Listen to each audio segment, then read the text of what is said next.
네, 우리 마집사님이 제일 반갑게 예, 제일 반갑게 하시네요. 네, 여러분 이 헤세드라는 이 히브리어 단어는요, 사실은 우리 한글 구약 성경에 굉장히 여러 한국말로 번역을 해요. 헤세드라는 히브리어가 뭐 인애, 또 인자, 또 사랑, 또 친절, 뭐 충성, 신실. 옛날 개역 성경에는 은혜로 번역한 것도 있어요. 이게 다양하게 번역이 됩니다. 그래서 이 헤세드라는 단어가 의미를 한마디로 말씀을 드리면 하나님의 신실한 사랑, 변치 않는 사랑이라고 우리가 쉽게 말씀드릴 수 있어요. 그런데 이 헤세드라는 단어는 신약으로 오면 은혜라는 개념과 아주 비슷합니다. 그래서 헤세드의 삶을 산다라는 것은 이 하나님의 사랑의 원리, 그리고 이 하나님이 기뻐하시는 하나님의 원리를 내 삶에 어떻게 모든 요소에서 추구하며 살아갈까를 고민하는 것, 그리고 그렇게 살아가도록 노력하는 것이 헤세드의 삶이라고 우리가 이야기할 수 있어요. 근데 이 룻기는 이 헤세드라는 개념이 전체를 관통합니다. 사실 룻기에 나오는 모든 사람들 모습 속에 이 헤세드가 나타나고 있어요.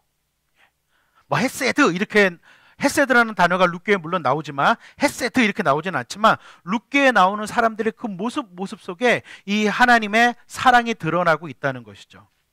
특별히 룻의 사랑은 이 헤세드의 사랑을 대표적으로 나타내고 있고 그것이 하나님의 사랑을 보여주고 있기 때문에 이 책의 제목은 룻기입니다. 여러분 지난주 중에 룻기를 읽어보셨을까요?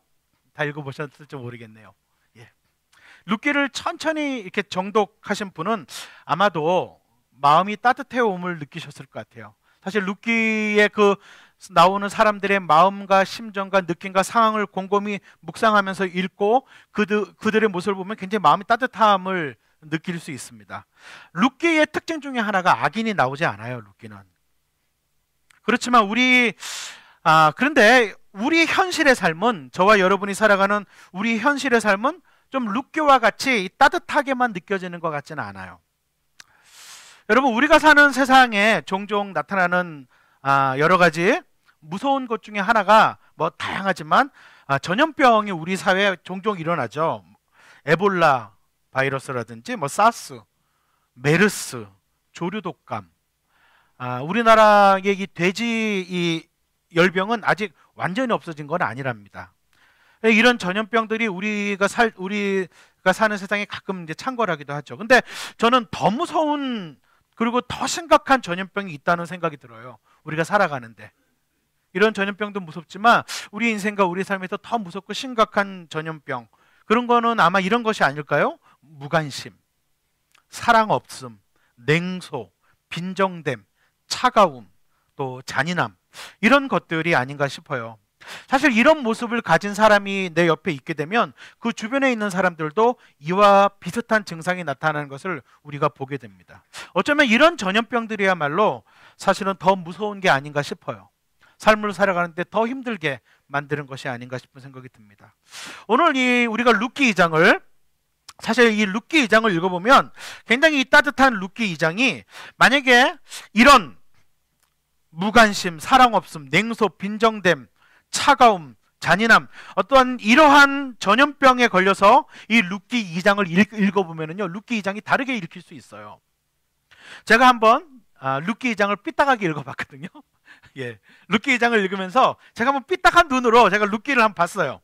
실제로 룻과 나오미와 보아스와 일꾼들이 나온 이 이야기를 오늘날 이런 냉소적인 이런 전염병에 걸려있는 현대인의 모습으로 바꿔서 이 본문을 읽게 되면요, 이 본문은 오래 진행될 수가 없어요. 예를 들어 볼까요? 2절에 보면 이렇게 나오죠. 어느 날 모압 여인 룻이 나오미에게 말했다. 밭에 나가볼까 합니다.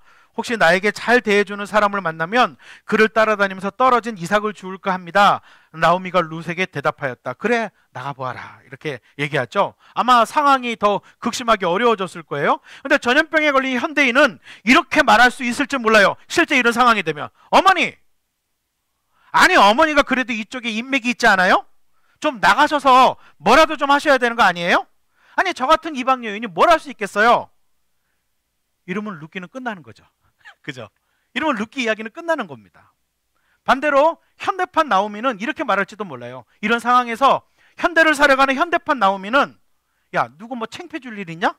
왜 젊은 네가 아니라 내가 나가냐? 나는 아는 얼굴도 많은데 어떻게 이 거짓걸로 나가겠니? 다른 방법을 찾아봐. 이러면 룻기는 끝나요.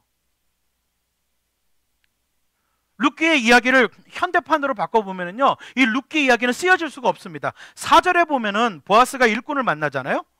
보아스가 일꾼을 만나서 첫 마디가 어떻게 시작합니까?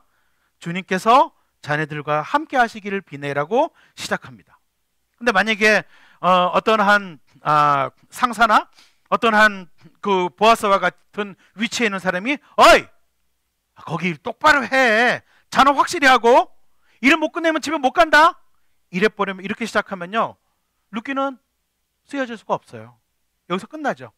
만약에 그렇게 보아스가 인사했다면 일꾼들도 예? 주님께서 주인 어른께 복을 베푸시기 바랍니다 이렇게 대답하지 않겠죠. 어떻게 했을까요? 네 이러고, 그죠?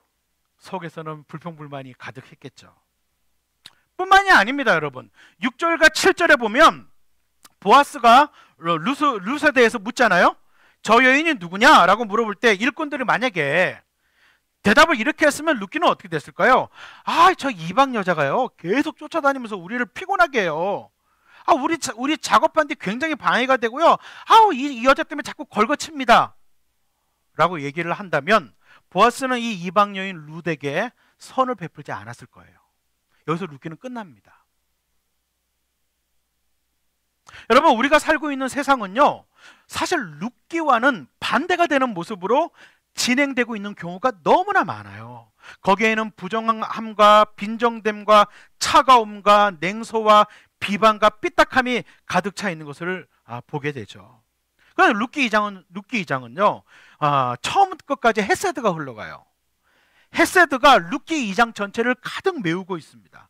여기 등장하는 인물들을 보면요 서로가 서로에게 인자를 베풀고 있고요 헤세드를 베풀고 있습니다. 헤세드의 사랑은 당연한 것을 넘어서는 사랑이에요. 의무를 넘어서는 사랑이에요. 그래서 그렇기 때문에 이 사랑은 변치 않는 사랑인데요, 이것은 사실 하나님에게서 발견하는 사랑인데 이 사랑이 룻기 2장에 나오는 등장인물들은 서로가 서로에게 끼치고 있는 것이 룻기 2장이에요. 그래서 굉장히 따뜻해요. 룻기 2장을 묵상하고 읽으면 읽을수록 더 따뜻한 마음이 듭니다. 오늘 본문의 2장에는 세 종류의 사람이 나오죠. 누가 나오죠? 보아스가 나오고요. 그 다음에 누가 나옵니까? 일꾼들이 나오고요. 그 다음에 누가 나옵니까? 룻과 나오미가 나오죠. 이 사람들을 좀 여러 측면에서 보면 재밌는데 경제적인 측면으로 보게 되면 한번 그런 경제적인 측면으로 이 사람들을 보면 보아스는 재력가예요. 상류층이라고 말할 수 있고요. 여기 일꾼들은 자기 땅이 없어서 와서 일하는 사람들이니까 서민들이라고 말할 수 있겠죠. 룻과 나오미는 극빈층입니다. 만약에 이 사람들을 사회적인 측면으로 살펴본다면 보아스는 고용주에 속해요. 일꾼들은 고용인이죠. 룻과 나오미는 사회적인 약자라고 볼 수 있습니다. 그러니까 이 네 사람을 살펴보면 사실 현대를 살아가는 다양한 사람들의 대표들이 다 나오고 있어요. 그런데 우리가 사는 세상은 조금 그죠? 저와 여러분이 살아가는 21세기는 이 세 종류의 사람들 가운데 나는 보아스야, 나는 일꾼이야, 나는 룻이야라고만 말할 수 없을 만큼 우리가 사는 세상은 복잡합니다. 어디에 가서는 내 위치가 좀 약간 보아스 같은 위치일 수 있고, 어디에 가면 내 위치가 약간 일꾼 같은 위치일 수도 있고, 어디에 또 가면 내 위치가 뭐 룻이나 나오미와 같은 위치일지도 몰라. 이게 복잡하거든요. 그래서 우리는 보아스를 통해서, 일꾼들을 통해서, 룻과 나오미를 통해서 배울 수 있어요. 이 모두는 우리에게 뭔가를 이야기하고 있습니다. 저는 오늘 여러분들과 함께 세상은 우리가 사는 세상은 우리에게 이상하고 악한 전염병을 옮기고 있지만 반대로 우리가 헤세드를 옮기는 삶을 어떻게 살 수 있을까? 헤세드를 옮기는 삶이라는 것이 무엇일까? 오늘 이 보아스와 일꾼과 룻과 나오미를 통해서 좀 살펴보려고 합니다. 먼저 보아스부터 좀 살펴보죠. 여러분 보아스라는 인물에 대해서 룻기를 읽어보신 분들은 아마 이제 잘 아실 것 같은데, 여러분 보아스가 일꾼들한테 왔을 때 보아스가 했던 이 인사말이 뭐죠? 4절에 보면 주님께서 자네들과 함께 하시기를 원해. 우리 인사말을 옆에 있는 분에게 할까요? 자네라고 하면 큰일 날 것 같으니까 옆에 있는 분에게 주님께서 당신과 함께 하시기를 바랍니다. 한번 인사해 볼까요? 시작. 주님께서 당신과 함께 하시기를 바랍니다. 주님께서 당신과 함께 하시기를 바랍니다. 이 인사는요, 당시 히브리 사람들이 하는 일반적인 인사가 아니에요. 당시의 히브리 사람들이 만나면 하는, 우리나라로 치면 안녕하세요 하는 흔한 인사말이 뭐냐면 샬롬이에요. 샬롬이 가장 일반적인 인사말인데, 오늘 이 보아스의 인사는 굉장히 독특해요. 일상적인 인사말이 아니에요. 하나님께서 너희들과 함께 하시기를 바란다라고 하는 축복은 일상적인 인사와 축복을 넘어서는 축복이고, 이 축복은요, 구약에서 얘기하는 가장 중요한 축복입니다. 여러분, 성경을 읽어보면 인간에게 하나님께서 주시는 가장 최고의 축복의 말씀이 뭐냐면 내가 너와 함께 하겠다는 거였어요. 그래서 이 말씀을 모세에게도 하고 가나안 땅에 들어갈 때 여호수아에게도 하시고, 이 약속은 지금도 이어져서 예수님께서 이 세상을 떠나실 때에도 내가 세상 끝날까지 어떻게 해요? 너희와 함께 하겠다고 말씀하셨어요. 보아스가 일꾼에게 주었던 이 인사말은요, 신구약을 통틀어서 가장 중요한 복의 핵심 부분입니다. 이 이야기는 뭘까요? 보아스는 지금 자신에게 주어진 사람들을 진정으로 축복하고 있는 거예요. 보아스는 지금 자신의 일꾼들을 단순히 고용인으로만 보고 있는 게 아니에요. 보아스는 지금 자신이 고용한 이 사람들을 자신에게 재산적인 이익을 가져다 주는 고용인으로만 여긴 것이 아니라 그들에게 하나님께서 함께 하심으로 말미암아 놀라운 축복들이 임하기를 진정으로 축복하고 있는 겁니다. 그럼 그렇기 때문에 일꾼들을 하나님의 공의와 사랑으로 대하려고 애를 쓰는 것을 보게 돼요. 여러분, 우리 모두에게는 내게 주어진 사람들이 있습니다. 그는 우리가 어떠한 상황이든 우리 모두에게는 내게 주어진 사람들이 있어요. 많던 적던 내가 영향을 끼치는 사람이 있어요. 많던 적던 내가 영향을 끼치는 사람들이 반드시 있어요. 내 자녀도 있고요, 내 친구도 있고요, 배우자도 있고요. 다양합니다. 누구라도 있습니다. 그들에게 진심으로 하나님이 당신과 함께 하시기를 바랍니다라고 축복할 수 있는 사람, 그 사람이 헤세드의 사람이에요. 우리는 사람들을 만날 때 축복하는 마음으로 만나자는 경우가 종종 있죠. 내가 이 사람을 또 봐야 되나? 저 얼굴을 내가 또 봐야 되나? 축복하는 마음보다는 인상부터 찌푸러지는 경우가 되게 많아요. 어쩔 수 없이 보긴 보는데, 그들에게 하나님이 당신과 함께 하시기를 바랍니다라고 축복할 수 있다면 이 사람은 헤세드의 사람이죠. 여러분, 이런 자세를 가졌기 때문에 보아스를 보면 보아스가 굉장히 훌륭하다는 게 뭐냐면요, 이런 자세를 가졌기 때문에 보아스는 어떤 사람의 출신이나 배경과 상관없이 진짜 사람의 가치를 알아봐요. 진짜 사람의 가치를 알아보는 눈을 보아스가 가지고 있어요. 여러분, 오늘 2장을 보면 보아스가 룻에게 친절을 베푸니까 룻이 보아스에게 묻거든요. 왜 이렇게 저한테 잘해주세요? 이렇게 묻는단 말이에요. 보아스에게 룻이. 그랬을 때 보아스가 대답하는 게 뭐예요? 11절과 12절에 보면 보아스가 이렇게 얘기하죠. 우리 11절과 12절을 보아스가 대답하는 말이니까 우리 남자분들이 같이 한번 읽을까요? 좀 이렇게 다 같이 함께 목소리 맞춰서 읽겠습니다. 시작. 남편을 잃은 뒤에 댁이 시어머니에게 어떻게 하였는지를 자세히 들어서 다 알고 있어. 댁은 친정 아버지와 어머니를 떠나고 태어난 땅을 떠나서 엊그제까지만 해도 알지 못하던 다른 백성에게로 오지 않았소. 댁이 한 일은 주님께서 갚아주실 것이요, 이제 댁이 주 이스라엘의 하나님의 날개 밑으로 보호를 받으러 왔으니 그분께서 댁에게 넉넉히 갚아주실 것이요. 아멘. 여러분, 이 부분을 잘 보세요. 지금 보아스가 이 말을 왜 하고 있는지, 보아스가 이 말을 한 의미가 무엇인지를 잘 보세요. 지금 사실 이 룻은요, 무시해도 될 만한 여인이에요. 이 룻에게는 미안하지만 이방인이라는 거 하나만 가지고도요, 이스라엘 사람들에게 무시될 수 있는 여인이에요. 근데 이런 룻을 보아스는 있는 그대로 봐요. 이방 여인으로의 선입감을 갖고 보지 않습니다. 뿐만 아니라 그 당시에 극빈자층에 속하는 사람들이 밭에 와서 떨어진 이삭을 줍는 일을 하거든요. 그래서 사실은 이 극빈자층이 떨어진 이삭을 줍는 게 사실은 뭐와 같은 거냐면 거의 거린과 같은 거예요. 그러니까 남의 것 밭에 떨어진 거 찌꺼기 줍고 있는 거죠. 이게 사실은 거린과 같은 수준이거든요. 그렇기 때문에 재력가인 보아스, 또 전통 유대인인 보아스로서는 이방 여인 룻, 가난한 룻을 얼마든지 무시할 수 있어요. 근데 보아스는 룻의 가치를 보고 있어요.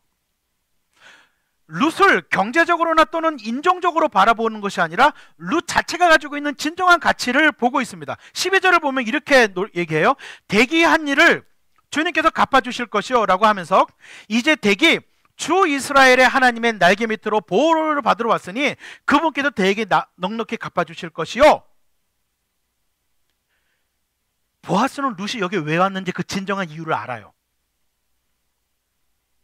보아스는 룻이 이곳에 온 진정한 영적인 의미, 그리고 룻이 이곳을 따라오게 된, 선택하게 된 진정한 그의 마음속에 있는 가치를 보아스는 보고 있어요. 여기 하나님의 날개 밑으로 보호함을 받는다라는 이 구절은 사실 시편을 읽어보면 종종 나옵니다. 그래서 이 표현은 사람들이 자기를 보호해 줄 수 있는 누구도 없을 때 하나님께로 피하는 사람들을 대표적으로 표현할 때 이 말을 써요. 그러니까 보아스는 이 룻의 진정한 동기와 가치를 보고 있는 거예요. 룻은 누구도 보호해 줄 이가 없지만 그가 여호와 하나님을 택해서 그 날개 밑에 숨으러 온 자라는 것을 보고 있어요. 그걸 이해하고 있는 거죠. 단순히 그냥 시무를 쫓아서, 그냥 단순히 좀 효녀라 시무를 쫓아와서 뭐 어떤 이익을 얻는다거나 어떤 보장을 받으려고 하는 그런 생각이 아니라 정말 하나님을 의지해서 피하는 존재라고 하는 것, 그 사람의 진실한 가치를 보아스는 보고 있는 거죠. 그렇기 때문에 뭐라고 얘기해요? 보아스는 하나님께서 당신을 갚아주실 것이요, 당신이 하나님께 피하러 왔기 때문에. 여러분, 오늘날 이런 보아스와 같은 분들이 있죠. 오늘날 이렇게 많은 것을 가진 이런 보아스에 해당하는 사람들이 범하는 가장 약한 부분이 뭐냐면, 자신에게 주어진 사람들이 자신보다 열등하다고 생각하는 경우가 있어요. 그래서 불쌍하게 여기면서 뭔가 시혜를 베푸는 것처럼 느끼기 쉽다는 것입니다. 그러나 보아스는 자신에게 주어진 사람을 축복할 뿐만이 아니라 그들의 그 진정한 가치를, 영적인 가치를 볼 수 있었습니다. 이게 보아스의 굉장히 훌륭한 점이에요. 뿐만이 아닙니다. 여러분, 보아스가 어떻게 해요? 보아스는요, 여기서 멈추지 않아요. 더 나아가서 구체적으로 사람을 지혜롭게 돕습니다. 여러분, 보아스가 룻에게 그분이 넉넉히 갚아주실 것이요, 이러고 넘어갔으면 여기 그 다음 이야기가 안 나왔겠죠. 주님이 그분이 넉넉하게 갚아주실 것이요, 제가 기도하겠습니다, 이러면 이렇게 건너뛰지 않아요. 보아스는 자기가 할 수 있는 최선의 길을 찾습니다. 여러분들이 아시는 것처럼 레위기나 신명기를 읽어보면 당시에 사회적인 약자, 또 땅을 잃어버린 이 극빈자들을 위해서 이스라엘 사람들은 추수할 때 이삭을 다 거두지 말라고 얘기해요. 이렇게 땅에 떨어진 찌꺼기와 또 좀 이 씨앗, 이 이삭들을 다 거두지 말라고 얘기합니다. 그래야지 이 극빈자들이 이렇게 그것을 주워갈 수 있도록 하는 거죠. 근데 보아스가 어떻게 했어요? 보아스는 룻에게 곡식 더미를 얹혀주지 않았어요. 너는 참 훌륭한 효녀여, 참 훌륭한 신앙을 갖고 있구나, 그러면서 여봐라, 이 여인에게 곡식 더미를 안겨주어라, 이렇게 얘기하지 않아요. 오히려 어떤 방법을 취하냐면 추수하면서 남길 걸 더 풍성하게 남기게 해요. 굉장히 지혜롭죠. 아주 구체적이고 지혜롭게 돕고 있어요. 보아스에게 우리가 볼 수 있는 세 가지가 있는데요.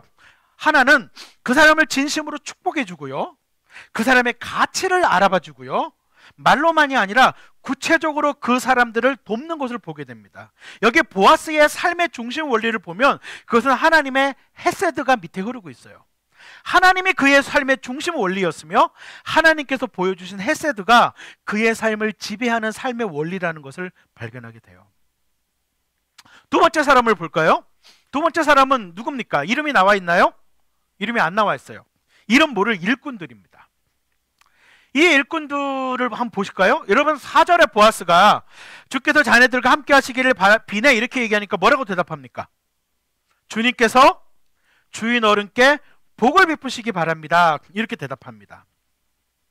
우리는 일반적으로 영향을 끼치는 사람이 위에 사람이 영향을 받는 사람보다 더 큰 책임이 있다라고 우리는 얘기할 수 있겠죠. 그리고 그게 틀린 말은 아닐 수 있습니다. 그런데 반드시 그렇지만은 않습니다. 반드시 그렇게만은 말할 수가 없어요. 지금 여기 일꾼들이 보인 반응을 룻기가 기록하고 있다는 것은 굉장히 의미가 있습니다. 일꾼들이 이렇게 반응했다는 것은요, 일꾼들의 어떤 특성을 룻기의 기자는 보여주고 있는 거예요. 여러분 여기 일꾼들이 모습을 보면 어떻습니까? 여기 일꾼들이 해야 할 일은 자기에게 영향력을 끼치는 사람들, 자신의 어떤 리더가 있을 때 그들을 축복하는 일을 하고 있어요. 오늘날 우리가 살고 있는 사회는 그렇지 않은 것 같아요. 리더를 깎아내리는 사회이고요, 지도자들을 장대에 올려놓고 흔드는 상태입니다. 근데 헤세드를 옮기는 삶이란 이 일꾼들은 리더들을 축복하는 모습으로 보여주고 있어요. 리더들을 축복하는 삶이 헤세드를 옮기는 삶이라는 것을 일꾼의 입장에서 보여주고 있어요. 하나님께서 당신과 함께 하시기를 바라고, 하나님께서 당신을 통해서 일하시기를 바라고, 하나님께서 당신에게 복 주시기를 바랍니다. 축복하는 겁니다. 여러분, 저는 상사에 대해서 험담하는 직장인들을 많이 봤지만 상사를 축복하는 직장인은 별로 보지 못했어요. 사장님에 대해서 험담하는 직원들을 많이 봤지만 사장님을 축복하는 사람은 별로 보지 못했어요. 지도자들에 대해서 부족한 것을 찾아내서, 약점을 찾아내서 이야기하는 사람 많이 봤지만 그들을 진심으로 축복하는 사람은 보지 못했어요. 이 일꾼들은 축복하는 사람들이에요.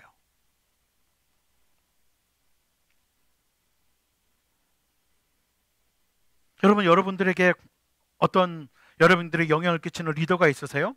여러분들 회사에 상관들이 있으신가요? 이 상관들을 위해서 축복하고 기도하십니까? 여기 자녀들이 계시죠? 여기 자녀들은 부모님을 위해서 축복하고 기도하십니까? 나는 자녀고 내리사랑이라는데 부모가 나를 축복하고 부모는 나를 위해서 희생하고 헌신해야지, 그게 너무나 당연한 거예요? 여러분, 헤세드, 내리사랑이라는 것은 우리 한국 문화에서 우리가 사는 사회 이야기이고요, 오늘 성경 본문의 헤세드의 사랑은 위에서 아래로, 아래에서 위로, 옆으로 자유롭게 흘러요. 위에서 아래로만, 아래에서 위로만 그렇게 흐르지 않아요. 오늘 본문을 보면요. 여러분, 부모님을 위해서 축복하고 기도하세요? 교회 리더들을 위해서 기도하십니까? 기도하고 축복해 주셔야 합니다. 그것이 우리 그리스도인들이 가져야 할 아주 기본적인 자세입니다. 여러분, 이 헤세드라는 것은요, 이 하나님의 사랑이라는 이 헤세드라는 것은요, 위에서 아래로도 흘러가지만 아래에서 위로도 흘러갑니다. 하나님의 헤세드 사랑은 위에서 아래, 옆으로도 다 흘러갑니다. 그리고 그것은 그 사람에 대한 조건적인 반응이 아니라 하나님께로 받은 무조건적인 헤세드를 무조건적으로 흘려보내고 있는 것을 보게 돼요. 근데 여러분, 여기 더 재미있는 게 있어요. 일꾼들을 보면은요, 이 일꾼들도 보아스와 비슷한 모습을 보여요. 그게 뭐냐면 이 일꾼들도 자기보다 더 약한 사람을 정당하게 대하고 있는 것을 우리가 발견할 수 있어요. 여러분, 6절부터 7절에 보면 보아스가 저 젊은 여인이 누구냐 이렇게 물으니까 6절에서 7절 보면 일꾼들이 보아스에게 룻을 설명하고 있는데 그 내용을 쉽게 풀어보면 이런 내용이에요. 저 여인이요, 아침부터 지금까지 잠시도 쉬는 틈 없이 성실하게 일하고 있어요. 룻에 대해서 그렇게 얘기를 해요. 여러분, 우리가 사는 세상은 참 이상한 게, 안타까운 건 뭐냐면요, 우리가 볼 때, 우리가 어떤 때는 강자가 되고 어떤 때는 약자가 되겠지만, 우리가 볼 때, 우리가 사는 사회는 참 이상한 건 뭐냐면, 강자가 강자를 강자가 약자를 무시하거나 정당하지 않게 대우하는 경우도 많지만, 참 이상한 거는 약자가 약자를 더 무시하고 정당하게 대우하지 않는 경우가 더 많은 것 같기도 해요. 우리 사회가 피해의식 때문에 그런지 모르겠지만 그런 일들이 적잖지 않게 일어납니다. 그런데 이 일꾼들은 윗사람에게만 복이 있기를 바랍니다라고 말하는 것이 아니라 룻에 대해서도 정당한 평가를 내리고 있어요. 참 성실해요, 저 여자. 참 열심히 일해요. 참 성실합니다, 아침부터 저녁까지. 여러분, 우리 주변에 편견을 갖지 않고 출신과 배경이 아니라 그 사람의 가치를 바라보고 긍정적으로 평가하는 것, 특별히 어려운 약자들을 올바로 평가하는 것, 이건 역시 헤세드의 자세가 아니면 할 수 없는 일입니다. 그러니까 하나님의 변치 않는 사랑, 하나님의 신실한 사랑, 그리고 그 하나님 안에서 이 원리를 드러내는 헤세드는 우리의 생활과 삶의 일상에서 요소요소에 나타나는 것이죠. 그래서 이것이 룻기에 나오는 이름 모를 이 일꾼들까지 친절과 공정과 배려의 모습으로 나타나요. 그뿐만 아니라 이게 17절에 보면, 여러분 17절에 보면 룻이 그날 모아서 가져간 곡식이 어느 정도였어요? 17절에 보면 가져간 양이 얼만큼 됐습니까? 한 에바라 그랬죠. 그죠? 한 에바 좀 됐다고 얘기했잖아요. 이 한 에바가요, 한 22리터쯤 돼요. 그러니까 쌀로 치면 12대. 이 대가 있잖아요. 쌀로 치면 12대 정도. 22리터 정도가 되는 거예요. 이게 당시에 젊은 일꾼들이 한 달을 일하고 받을 수 있는 곡식의 양입니다. 그거 엄청 많이 가져간 거예요. 근데 일꾼들이, 여러분, 내가 일꾼의 입장에서 그걸 보면 어떻겠어요? 아니, 우리는 쇠 빠지게 한 달 내내 일해야지 받는 걸 저 사람은 하루에 가져가? 이거 말이 안 되잖아.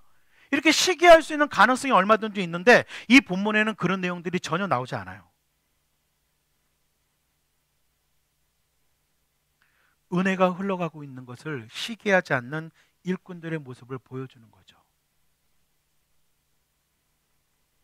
여러분, 헤세드는요, 뭘 가진 사람만 베푸는 것이 아닙니다. 일꾼들도 헤세드를 베풀고 있습니다. 자기의 리더들을 축복하고 자기보다 약한 자를 정당하게 평가하고 그가 축복받고 그에게 은혜가 흘러가는 것을 비방하고 있지 않는 것이 헤세드의 삶의 모습입니다. 그런데 많은 사람들은요, 늘 자기보다 많이 누리고 있는 사람들과 비교하면서 나는 헤세드를 흘려보낼 사람이 아니라고 생각합니다. 그리고 나보다 나아 보이는 어떤 사람이 내게 헤세드를 흘려보내지 않는다고 불평합니다. 여러분, 헤세드가 필요 없는 사람도 없고요, 나는 전혀 헤세드를 흘려보낼 것이 없는 사람도 없습니다. 우리 모두에게는 헤세드가 필요하고 우리 모두는 헤세드를 흘려보낼 수 있습니다. 그래서 오늘 룻기를 보면, 오늘 룻기에서 이 헤세드는 보아스를 통해서 일꾼에게 가고요, 또한 동일하게 일꾼을 통해서 보아스한테 가고요, 또 이 헤세드는 보아스에게서 룻에게 가고요, 또 일꾼에게서도 룻에게 가고 있습니다. 보아스의 인사말 그리고 일꾼들의 대답은 단순한 인사말이 아니라 그들이 헤세드의 하나님을 알았으며 헤세드가 그들의 삶의 원리였다는 것을 알게 돼요. 이 일꾼들의 모습이죠. 그런데 오늘 본문에서 여러분 가장 중요한 사람은 룻과 나옴이죠. 과연 이 본문에서 가장 약한 사람, 이 본문에서 가장 연약한 사람이라고 할 수 있는 이 룻과 나오미가 세상에서 어떻게 헤세드의 삶을 살았는지 한번 살펴보겠습니다. 첫 번째, 이들을 보면은요, 룻과 나오미는 주어진 여건에서 최선을 다하고 있어요. 여러분, 이게 정말 말처럼 쉽지 않다는 거 우리 너무 잘 알잖아요. 여러분 한번 생각해 보십시오. 룻이 지금까지 밭에 나가지 않았어요. 지금까지는 아직 나가지 않았다고요. 그 룻이 밭에 이삭 줍게 나간 것이 돌아와서 바로 나간 게 아니에요. 근데 이 룻이 와서 제가 나가서 이삭을 좀 주워올게요 라고 할 때는 어떤 심정이었을까요? 어떤 상황이었을까요? 그나마 있던 것이 다 떨어졌다는 거죠. 이제 정말 내일 먹을 식량이 떨어졌다거나 곧 굶을 수밖에 없는 상황에 이르렀다는 것이죠. 이 상황에서 루시할 수 있는 게, 루시할 수 있는 것. 이 상황에서 루시할 수 있는 것은 다른 것이 없어요. 거의 구걸에 가까운 노동일이었지만 룻은 주어진 여건에서 최선의 방법을 찾고 있는 겁니다. 가만히 있는 게 아니에요. 해봤자 무슨 도움이 되겠어? 야, 우리가 지금 너와 내가 지금 어른이 둘이고 이 이삭 죽기를 우리가 해서 뭐 얼마나 먹고 살겠니? 이삭 죽기가 우리 인생을 바꿔놓겠니? 이삭 죽기가 우리 인생의 미래를 가져다 주겠니? 이거 해봤자 뭐 하겠니? 이 포기하지 않아요.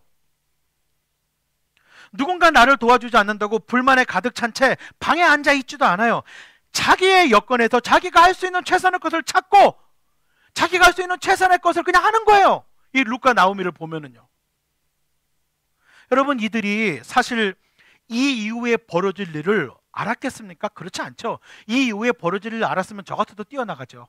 저는 이 이후에 벌어질 일을 알았으면 저는 행복하게 나갔을 거예요. 어머니 이삭 주워 올게요. 이러고 나갔을 거예요. 이후에 펼쳐질 일을 알았으면 그거 모르고 나갔단 말이에요. 예?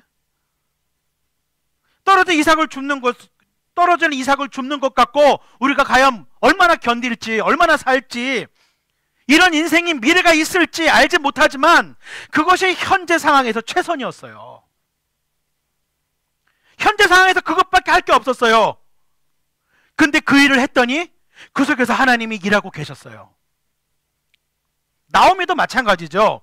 야, 그래 나가봐라 하는 이 말을 할 때 나오미가 심정이 편했겠어요? 여러분, 우리 1장을 기억하시죠? 나오미라는 사람 정말 며느리를 사랑하는 사람이고 그 며느리에 대한 사랑의 태도를 갖고 있는 사람이에요. 우리 1장에서 그걸 살펴봤잖아요. 자기 유익보다 오히려 그들의 유익을 더 생각하는 그런 나오미의 가슴이 얼마나 미어졌을 것 같아요. 그럼에도 불구하고 나오미가요, 자기 몰락한 집안의 수치심, 자기의 체면이나 위신이 깎이는 거, 이런 거를 고려하는 게 아니고요, 이 늙은 시모는 그래도 이 늙은 시모가 선택할 수 있는 건 뭐였어요? 나오미가 룻이 나가는 거를 허락하는 거죠. 그래, 너가 나가서 그렇게라도 해라. 어떤 분들은 이 상황에서도 위신과 체면과 수치심을 생각할지 몰라요. 근데 나오미는 그래, 네가 나가서 그렇게라도 해라. 여러분, 저는 이 이후에 룻이 그에게 가서 아침부터 저녁까지 성실하게 일했다는 것은 굉장히 중요하다고 봐요. 우리에게 제일 중요한 것은 뭐냐면, 이런 상황이 있다면 주어진 여건 속에서 내가 할 수 있는 최선이 무엇인지를 찾고 행하는 겁니다.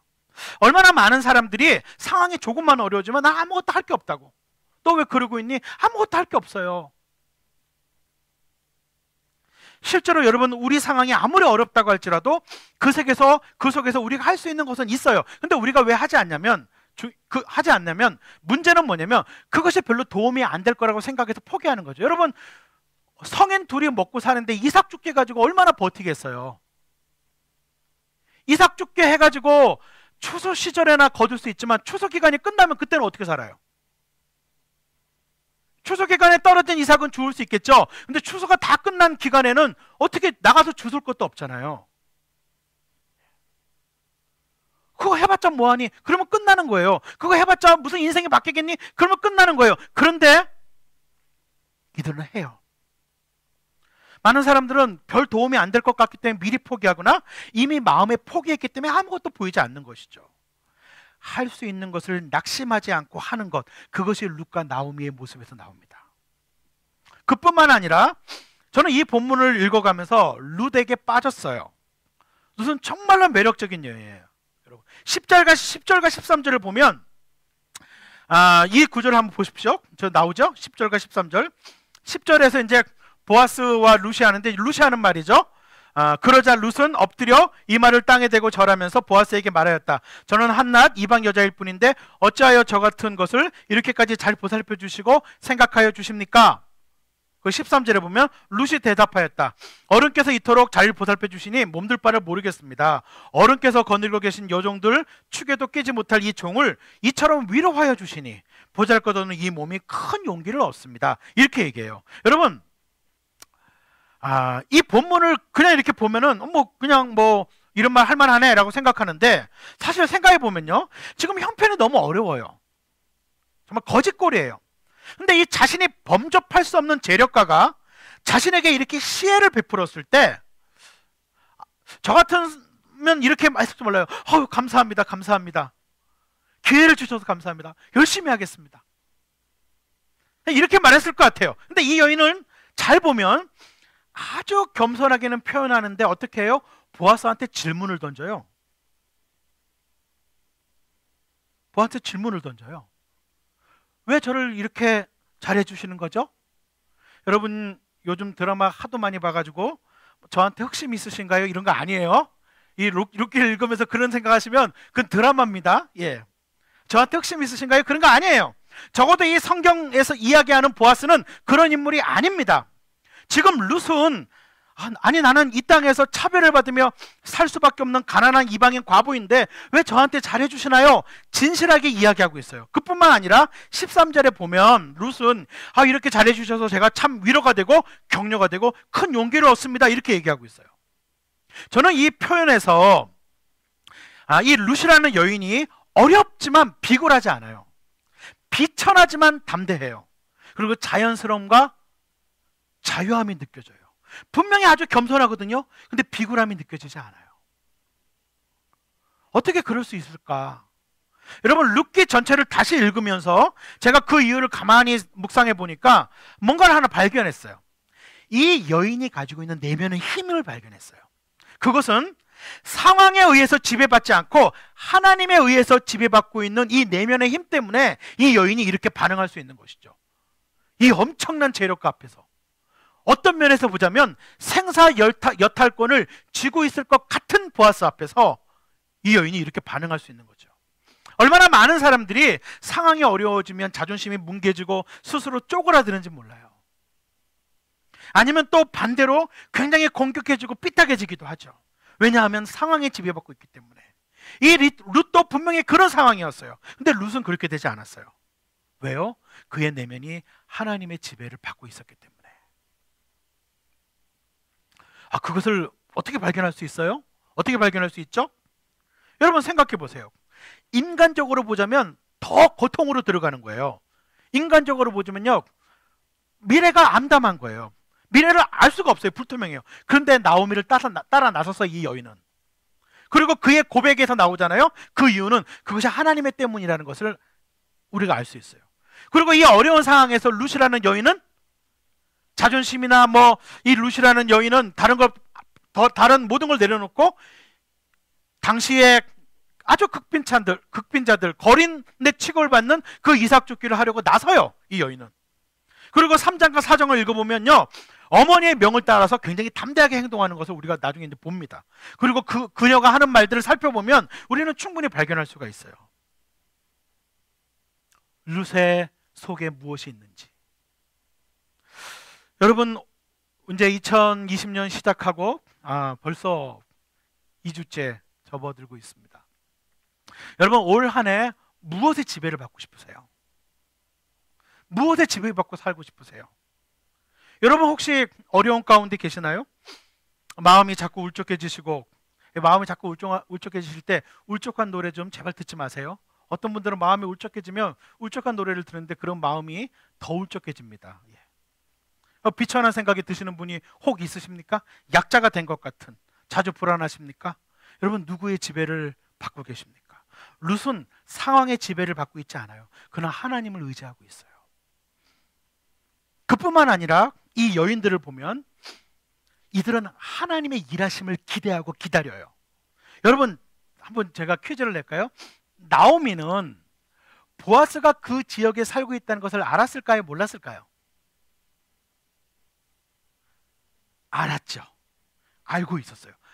알고 있었습니다. 그 지역에 보아스가 있다는 걸 알고 있었어요. 1절에 보면 보아스가 거기 있다는 것을 얘기하고 있고요. 그리고 룻이 이삭을 주워왔을 때 너 어디서 이거 이렇게 많이 주워왔니? 라고 하니까 보아스 밭이라고 얘기하니까 20절에 보면 이 나오미는 보아스에 대해서 막 얘기를 하잖아요. 나오미가 보아스에 대해서 막 나오미가 쫙 설명을 해요. 20절에 보면. 그러니까 나오미는요 이미 보아스라는 사람이 그 지역에 있고 그들에게 어떤 도움을 줄 수 있는 사람이고 재력을 가지고 있는 사람이라는 걸 나오미는 이미 알고 있었어요. 근데 나오미는 이런 상황에서 보아스 찾아가지 않아요. 도와주세요라고 먼저 얘기하지 않아요. 단순한 자존심 때문이 아니에요. 3장을 읽어보면 때가 되니까 나오미가 나서거든요. 3장 읽어보면 때가 되니까 나오미가 나서요. 룻을 시켜서. 그러니까 이거는 단순하게 자존심이나 그게 아니에요. 나오미가 의지했던 것은 하나님이었어요. 그렇기 때문에 이런 어려운 상황에서 나오미는 기대하고 때를 기다리고 있는 거예요. 여러분, 많은 사람들이 하나님을 의지하기보다는 하나님께서 개입하셔서 일하실 것을 기다리기보다는 먼저 사람에게 도움을 얻기 위해서 뛰어가는 경우들이 굉장히 많아요. 그런데 이 룻과 나오미는 인간적인 방법을 택하지 않고 조금 더 하나님의 때를 기다립니다. 여러분, 실제로 보아스가 이런 은혜를 베풀었다고 하는 거를 2장에서 듣죠. 지금 2장에서, 그죠? 지금 엄청난 걸 가져와 가지고 어디서 했냐 때 보아스의 밭이라는 얘기를 하잖아요. 그래서 실제로 2장에서 보아스가 이런 은혜를 베풀었다고 하는 거를 듣고서도 3장에 가서야 이제 나오미가 룻에게 이렇게 해라라고 어떤 제안을 합니다. 그러면 여러분 이렇게 생각하죠. 장수로 2장이고 3장이면 뭐 금방이네. 근데 2장과 3장은 한 장 차이지만 이 본문을 가만히 읽어보고 시간을 보면 2달 이상 시간이 지나요. 2장과 3장은. 장수로 한 장이니까 금방 한 게 아니에요. 2장이 사건이 일어나고 나서 나오미는 가만히 있어요. 가만히 있어요. 2달 이상 가만히 있어요. 그리고 3장에서 뭔가를 해요. 여러분, 이 시간이 중요해요. 저같이 급한 사람은 야, 며느라, 야, 우리 너 보아스 집 알았구나. 보아스한테 가서 땅 한 떼기라도 달라고 하자. 뭔가 이렇게 행동했을 것 같거든요. 근데 나오미는 한 2달을 아무 말 하지 않고 이 상황을 유지하면서 기다리고 있어요. 그리고 3장에 가서 뭔가를 해요. 여러분, 이 속에 나타난 모습이 뭐예요? 하나님께서 일하고 계시는 그 때를 기다리고 있는 나오미를 봐요. 20절에 보면은 나오미가 보아스를 얘기하면서 그는 한결같이 자비를 베푸는구나 이렇게 얘기하거든요. 근데 이게 개역 성경에는 뭐라고 표현되어 있냐면 그는 은혜를 베풀기를 그치지 아니하는 도다라고 표현하고 있어요. 그러니까 하나님께서 이 글을 통해서 이 가족들에게 주시는 은혜가 그쳐지지 않고 지속적으로 내려오는 것에 대해서 기대하고 있죠. 여기 자비, 그리고 개역 성경의 은혜라고 번역한 단어가 헤세드예요. 룻기에는 1장 8절, 2장 20절, 3장 10절에 3번이나 헤세드라는 단어가 나와요. 그를 통해서 하나님께서 헤세드를 우리에게 흘려내려 주시는 것을 기다리고 기대하고 있는 것이죠. 여러분, 나오미와 룻의 삶의 중심 원리를 보세요. 이들은요, 약삭빠르게 인간적인 방법을 택하지 않습니다. 약하기 때문에 비굴해지지도 않습니다. 여건이 나쁘기 때문에 좌절하고 아무것도 안 하고 있지도 않습니다. 그들은 여건은 나쁘지만 할 수 있는 최선을 찾고 있고 상황이 어렵지만 비굴해지지 않고 그들의 내면은 하나님의 지배를 받고 있고 거기에 급하게 인간적인 생각을 따라가지 않고 하나님의 일하심을 기대하고 기다리고 있어요. 그들의 삶의 중심 원리가 뭘까요? 그것은 헤세드에 하나님이 계시기 때문에 가능한 것입니다. 이러한 삶의 방식은 하나님의 헤세드를 누리고 있기 때문에 그렇게 살려고 하기 때문에 가능한 것입니다. 사랑하는 성도 여러분, 보아스나 일꾼이나 이 룻과 나오미가 헤세드의 삶을 살지 않았다면 어떻게 됐을까요? 여러분, 이들은 매우 다른 위치에 있고 다른 상황에 놓여 있는 사람들이지만 가만히 읽어보면 뭔가 같은 삶의 원리를 가지고 사는 사람들이라는 게 느껴지지 않으시나요? 이것이 룻기 전체를 흘러요. 그들이 그곳에서 헤세드를 행하지 않았다면 보아스가, 일꾼들이, 룻이, 나오미가 그러지 않았다면 룻기 2장은 얼룩졌을 것입니다. 룻기 2장은 끔찍한 이야기가 될지도 몰라요. 어느 날 아침에 신문에 뉴스가 나올지도 모르죠. 한 가난한 극빈한 시어머니와 며느리가 싸늘한 집에서 뭐 이런 끔찍한 이야기가 나올 수 있는 거죠. 오늘 이 룻기는 여러분, 이 룻기의 이야기를 그냥 성경의 다른 이야기는 우리가 읽다 보면 하나님이 말씀하실 때 뭐 하나님이 막 이렇게 기적과 초자연적을 행하시니까 우리는 하나님 말씀처럼 읽기가 쉬운데 이 룻기는 그냥 어떤 분이 그러시더라고요. 룻기 금방 읽힌다고. 룻기는 이야기이기 때문에 금방 읽어요. 그리고 이 룻기를 여러분 읽어보시면 그거 나와요? 하나님이 말씀하신 이런 거 안 나와요. 하나님의 초자연 제거가 안 나와요. 그냥 우리네들이 살아가는 그냥 일반적인 삶의 모습인 것 같아요. 근데 이게 하나님의 말씀입니다. 여기서 하나님의 음성을 들으셔야 돼요. 왜 하나님이 성경에 룻기를 넣으셨는지, 왜 성경에 룻의 이야기가 들어가 있는지, 하나님의 룻의 이야기를 통해서 내게 뭘 보여주시는지, 보아스를 통해서 내게 뭘 보여주시고, 일꾼을 통해서 내게 뭘 보여주시고, 룻과 나오미를 통해서 내게 뭘 보여주시는지 들으셔야 돼요. 이건 그냥 이야기가 아니에요. 따뜻한 이야기가 아니에요. 응답하라 1988 아닙니다. 이 책은 하나님의 말씀입니다. 이 룻기는 우리에게 이 끔찍하고 이상한 전염병을 옮기는 이 세상을 이길 수 있는 백신이 있다고 말씀하고 있어요. 그게요, 하나님의 헤세드라는 것이죠. 여기 나오는 이 세 부류의 사람들은 우리가 경험하고 있는 이 세상에 전염병을 따라 움직인다면 절대로 쓰여질 수 없는 룻의 이야기를 헤세드를 따라 사는 사람들이 다른 이야기로 만들어 놓고 있습니다. 여기에 나오는 사람들은요, 그 이유는 그들이 우연 속에서 일하시는 헤세드의 하나님을 따르고 있기 때문에 그랬어요. 여러분, 이게 사실은 2장의 핵심입니다. 3절을 한번 볼까요? 3절을 띄워주십시오. 이게 2장의 핵심이에요. 이걸 놓치면 안 되거든요. 3절을 보면 이렇게 돼 있죠. 그가 간 곳은, 뒤를 읽어주시겠어요? 그가 간 곳은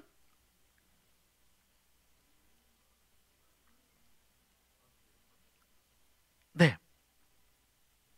이거 이렇게 읽어야 됩니다. 그가 간 곳은 우연히도 엘리멜렉과 집안 간의 보아스의 밭이었다. 4절에 또 이렇게 나오죠. 4절에 그때 마침, 이게요, 그냥 읽으면 안 돼요. 이게 이렇게 읽어야 돼요. 변사가 읽으면 그때의 마침. 이 마침이라는 단어가 finally라는 단어가 아니고, 이 히브리 단어가, 이 마침이라는 단어가 뭐냐면 이거예요. 보라, 그때의 보라, 이거예요. 이게 히브리어 원어의 의미예요. 현대말로 옮겨볼까요? 그때의 짠, 이 뜻이에요. 이게 마침이.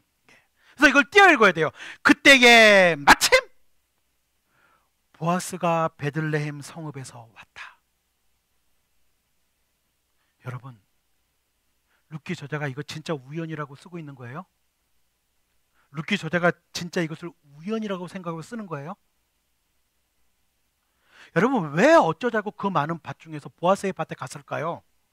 왜 하필 보아스는 그때 밭에 나와 있을까요? 여러분, 보아스의 밭에 가면 보아스를 만나는 거예요? 아니에요. 당시의 주인은 밭에 안 나와요. 거의. 무슨 주인이 이 엄청난 재료가가 그 밭에까지 와가지고 그러고 있어요. 여러분, 그룹의 회장이 뭐 어디 이렇게 순치 다녀요? 안 다녀요. 왜 하필 보아스가 그때 밭에 왔냐고요? 또 그 밭에서 일하는 여인이 얼마나 많아요. 근데 왜 하필 룻이 눈에 띄었을까요? 룻이 빼어난 미모를 가져서요? 이게 드라마라니까요. 그게 우리 드라마 너무 그만 좀 보셔야 돼요. 드라마를. 여러분, 이런 사건들이 전부 우연처럼 보여요. 하나님이 개입하는 것처럼 안 보여요. 그 우연 속에서 그런데 하나님이 일하고 계세요. 헤세드의 하나님. 저는요, 성경 전체를 읽으면서 요번에 설교를 준비하면서 룻기에 너무 은혜를 받았어요. 어쩌면 현대를 살아가는 우리에게 룻기야말로 정말 피부에 와닿는, 룻기야말로 정말 뭐 하나님이 모세에게 말씀하시는데 뭐 불이 떨어지고 이러면은 이거를 현대에 우리 어떻게 막 고민이 되고 막 이게 진짜 안 믿어지는데, 이 룻의 이야기는 정말 우리네 사는 것처럼 우연히도 마침 그 속에 하나님이 계셨어요. 우리가 범사에 감사해야 될 것이 바로 이것 때문입니다. 그냥 우리 삶은 그냥 열심히 정말 하나님 뜻대로 살려고, 여러분 얼마나 노력하세요? 하나님 뜻대로 살려고 그냥 열심히 살다가 그냥 우연처럼 보일지 모르지만 우리 인생과 삶 속에 헤세드의 하나님이 일하고 계십니다. 여기서는 좀 아멘 좀 하셔야 되는데. 예. 이들이요, 룻은 뭐 알고 간 것도 아니에요. 그죠? 보아스도 알고 간 것도 아니에요. 그냥 이 사람들은 자신들이 하나님이 주신 삶의 원리를 따라서 열심히 살다 보니까 보아스의 밭에 거기 갔고, 그냥 보아스도 한번 아이고 일하는 일꾼들을 돌아봐야 되겠다 거기 오고 또 주어진 일을 하고 있는 것 같지만 그 속에 하나님의 손길이 있고 그 속에 하나님의 인도가 있고 그 속에 하나님이 일하고 계신다는 것이죠. 룻기는 그걸 보여줘요. 여기 나와 있는 이 세 부류 사람들이 이런 삶의 모습을 보이는 것은 하나님이 일하는 것처럼 보이지 않는 우연 속에서도 여전히 헤세드의 하나님은 일하고 계시다라고 하는 믿음 때문이었고 하나님의 헤세드를 따랐기 때문입니다. 사랑하는 성도 여러분, 참 우리가 살고 있는 세상이 때로는 아름답지만 때로는 너무 삭막하고 재미없고 냉소적이고 소망이 없어 보여요. 내 인생에, 내 삶에, 이런 세상에 하나님이 일하시는 것 맞나? 하나님이 정말 일하고 계시나? 그렇게 보이지 않는, 그냥 우연히 일어나는 것 같은 세상. 그러나 마침 하나님께서 이렇게 저렇게 우리의 삶을 이끌어 가시는 인생 속에서 우리가 해야 될 것은 바로 이 하나님을 믿고 신뢰하고 따르는 것입니다. 이 헤세드의 하나님을 따르는 것입니다. 근데 이게 당장 일어나지 않을 수 있다는 거 기억하세요.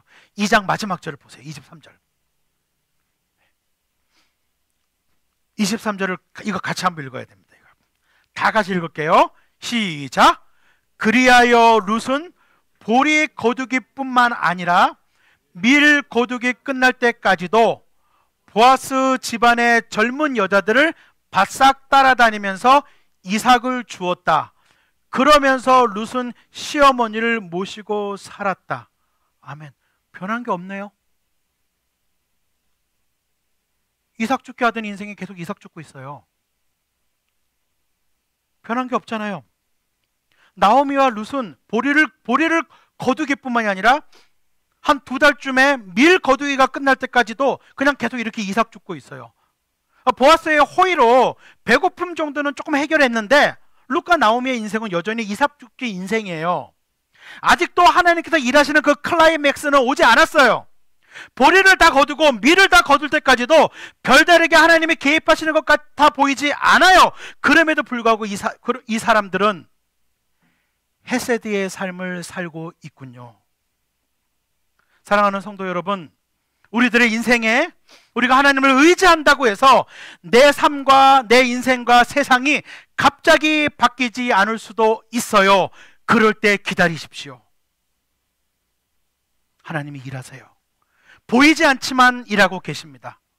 헤세드의 하나님을 믿는 사람들은 그 하나님의 헤세드를 이 땅에 드러내려고 하는 사람들에게 필요한 것은 믿고 최선을 다해 살고 기다리시는 겁니다. 말씀을 맺습니다.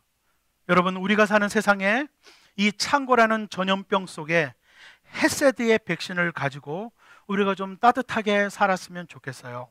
내 주변에 있는 사람들을 좀 따뜻하게, 그들에게 헤세드가 흘러갈 수 있는 것을 도와줄 수 있는 삶이 됐으면 좋겠어요. 그런 한 해가 됐으면 좋겠어요. 그러기 위해서 우리가 해야 될 것은 우리 내면에 헤세드의 하나님을 모시는 것입니다. 그리고 그 하나님의 헤세드를 맛보고 살아가는 것이에요. 그것이 유일한 길입니다. 그 놀라운 삶을 여러분과 제가 누리고 살아가게 되기를 주님의 이름으로 축원합니다. 기도하겠습니다.